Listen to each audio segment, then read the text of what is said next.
Good evening and salutations, my GH fans. Alright, so let's talk about Lucy and Maxie for a minute because here's the thing. I haven't really been liking Lucy lately since she's been on the show because she's came across more as a joke than somebody I can generally take seriously and you really like their character and everything like that. Don't get me wrong, when she was on Port Charles, I really enjoyed her character. And don't get me wrong, characters don't need to be serious all the time, but when I feel like she's more the butt of a joke, it's kind of difficult for me to take her seriously, and it makes me not really enjoy the character too much.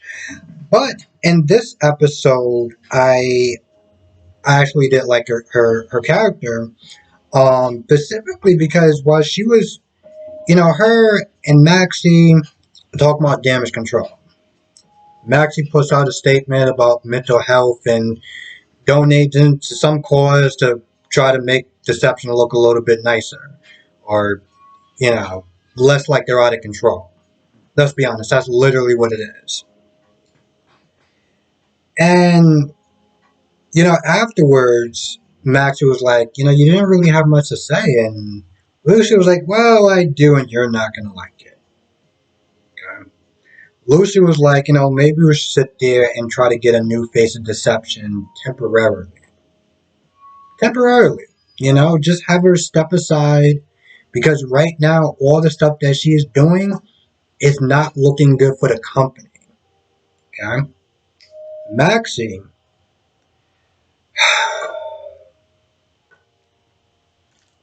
it's called show business, not show friends. Okay?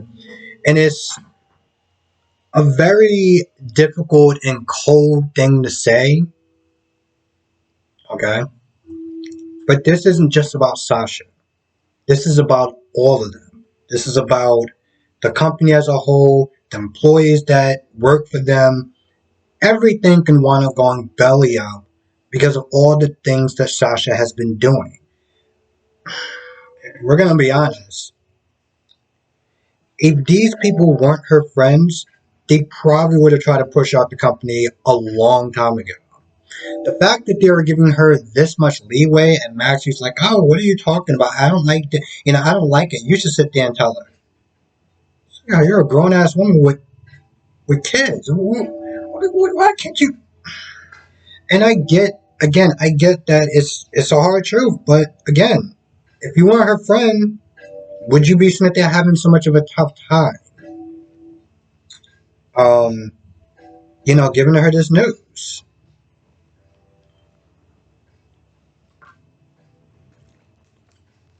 I 100% stand with what Lucy's saying, and I mean, yeah, granted, it would be wrong to sit there and just kick her straight out, but like, how many chances did we sit there and give this woman, before she takes down the company with her?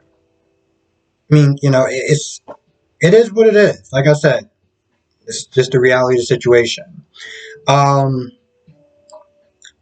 Sasha is just not there for most of the episode. She's barely saying a word to her lawyer, and after a while, Gladys goes in there. Gladys is like, "Why did you do that for her?" She was like, "She's standing up for herself. Given a choice, should do it again." You know what that tells me? That she didn't learn a damn thing. Smokes is a demon. Okay? Smokes is a demon. I would sit there and say a POS, but even a POS can actually be kind of redeemed after a while. This subhuman said the worst things you can possibly say to someone who lost a child. And looking in his eyes, there was nothing. That scares me. There's very few things on this planet that scares me, but knowing that somebody can say some of the most awful things, not show any ounce of compassion, compassion or anything like that, that scares me.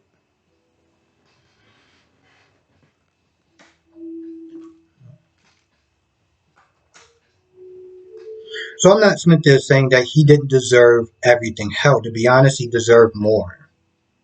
Okay? But the thing is, we're adults. Okay?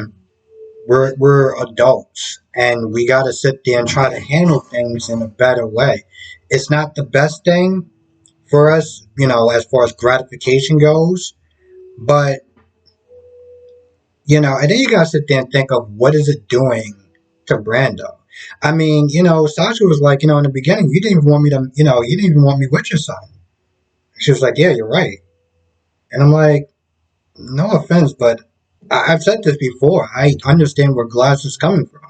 And you know what? Yeah, she loves Sasha now, but all that stuff she was sitting there thinking, all those fears, came true. It came true. Now, while Gladys is in there talking to Sasha, Martin's like, "Yo, listen, um, we don't got a lot of options. Okay, most of the charges you might be able to beat. A lot of some of them you can't. And there are some serious charges." So Martin was like, "Yo, listen, you're gonna have to sit there and take guardianship over her." Brando was like, "Oh, I don't really know," and because Martin was like, "Yo, listen, if we're gonna go to trial, you're gonna have to sit there and motivate her." I I feel bad for Brando, but I remember I was reading a comment by one of my subscribers. One second. And this was a comment that Jessica said as far as what is Brando gonna do?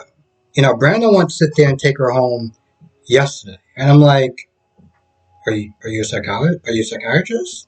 Or are you a doctor of any kind? So what is it that you exactly are gonna do? So I gave Jessica a lot of props because I'm like, yo, she's saying what everyone else is already sitting there thinking. And he's all like, I'm not really too sure about the guardianship thing because she already thinks I'm trying to run her life. I'm like, yo, bro, listen, I'm not trying to be a dick, but somebody got to be sitting there running her life because she's clearly not doing she's not doing a good job of it. Okay. And it sucks. It is a tragedy. It's probably one of the worst tragedies any parent can sit there and ever have.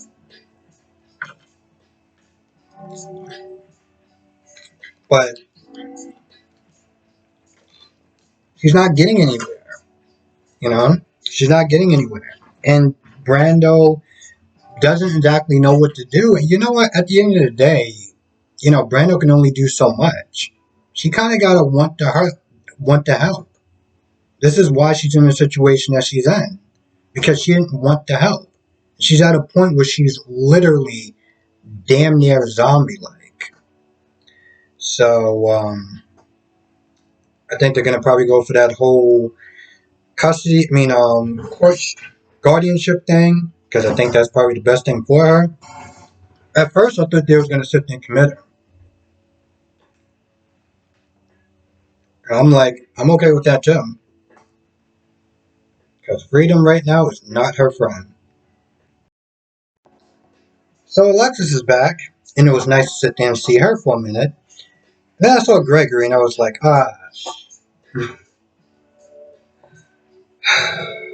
all those two do is sit there and debate back and forth. At first, he turned in some sort of paper or some sort of op piece or whatever, and some people liked the stuff and some people didn't, and I really didn't care. And then they got to a point of talking about Sasha. Um, and honestly, tell you the truth, I'm just like, I don't. Why? Why? Can they not just find Alexis any other story to sit there and do that's a little bit more compelling, more interesting than her sitting there debating with Gregory, this old man, about how she should be running her newspaper or magazine or whatever the hell that she's running? Because honestly, tell you the truth, That's been my biggest complaint with those two. Is him sitting there telling her, oh, well, it's about freedom of press, and she attacked this guy, and this, that, and the third, and Alexis like, no, no, no, this is about context. I'm just like, why do you have to sit there and explain your job to him? Who is he?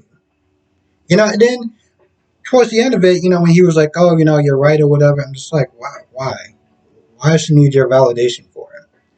He's like, oh, you sit there and come to one of my classes. Good idea.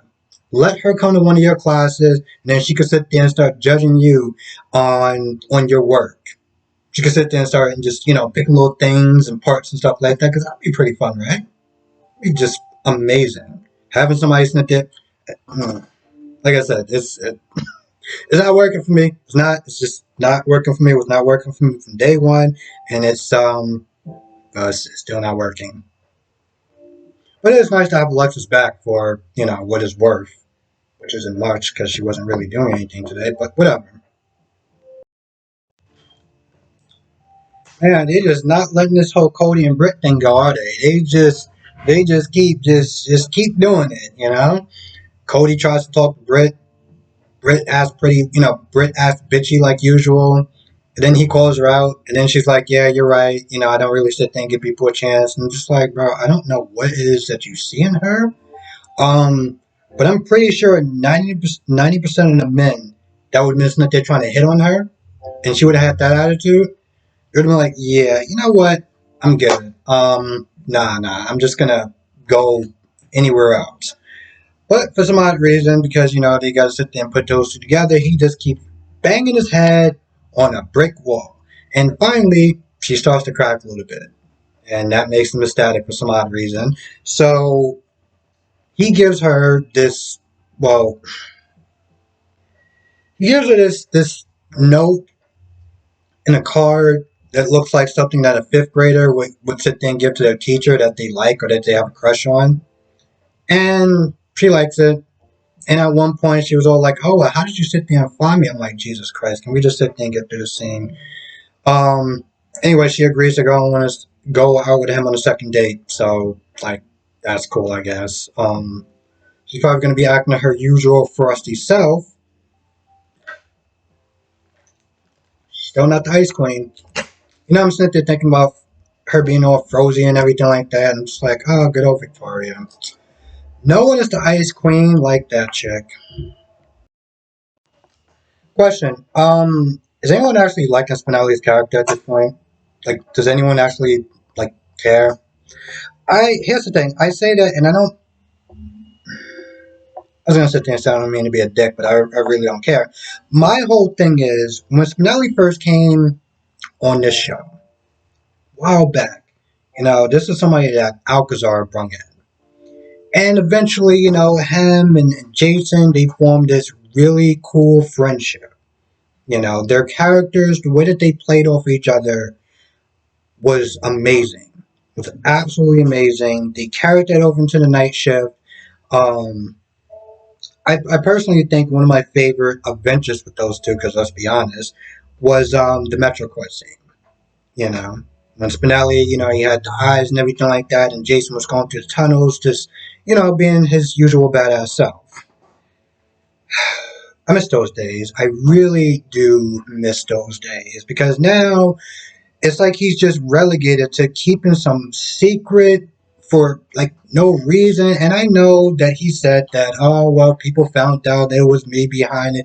People wouldn't sit there and, people wouldn't sit there and, subscribe to him or, sign up for his dating service or whatever. But I'm like, these are people that you know. These are people that's like family. This isn't like some, colleague at work that you're like, oh, by the way, I made a dating website. Yeah. You did like this is he's known Sam for years.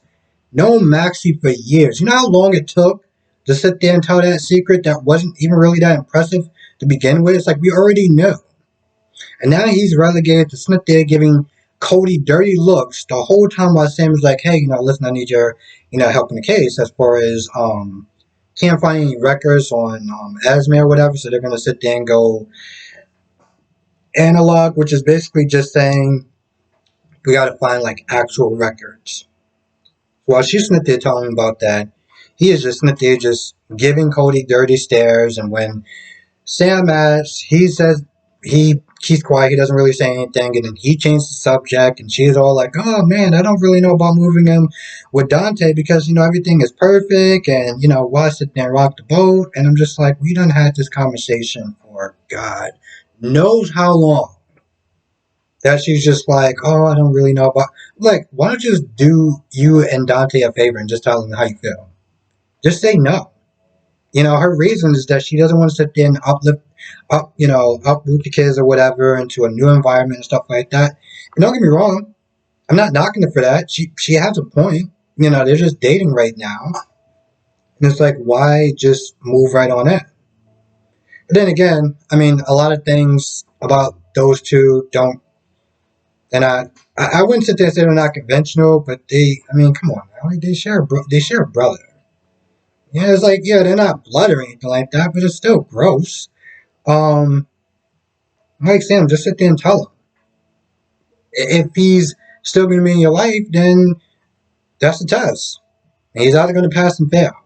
But this whole, oh, I don't really know. It's like, and the thing is, Sam is not the type of person that would sit there and be indirect. So sit there and tell you exactly, how she feels, right or wrong.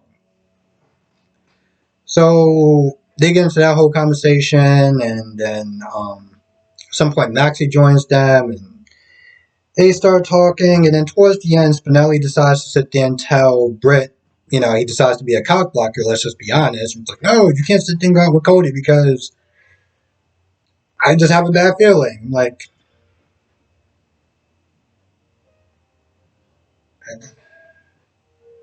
I seriously got to sit there and wonder who is actually enjoying this part of the story. And don't get me wrong, I'm not knocking it.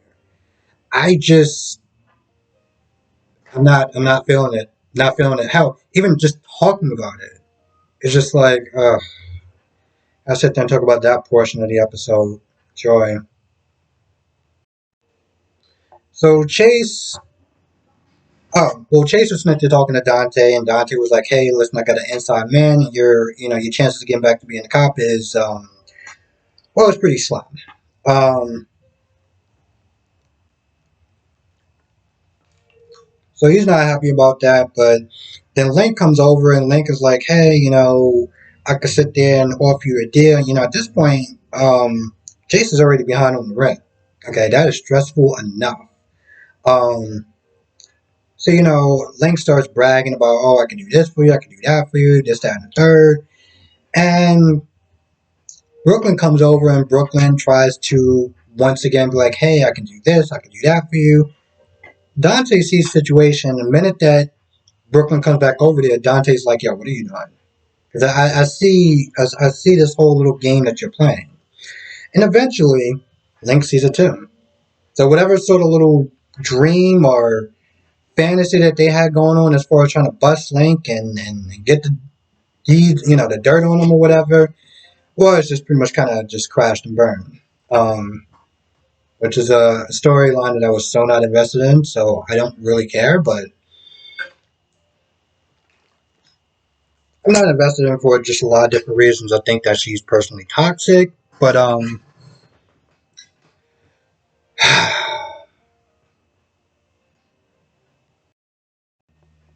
gonna double check my notes, but I feel like that's pretty much about it. It wasn't a terrible episode, but it was a little kind of wonky. Like the best stuff was, the Sasha stuff, the Lucy talking to Maxie about what they're gonna do, and everything else just kind of just wasn't really that. For me personally, it wasn't really that entertaining. Now Christine's coming back. I'm actually really excited about that. And it's kind of weird because if I would have said that, if I would have said that when I first started watching this soap opera, because at the time I really could not stand Christina. Like, I really couldn't stand her. But it's actually good that she's back. I'm glad that she came back. I'm glad that they have the same actress.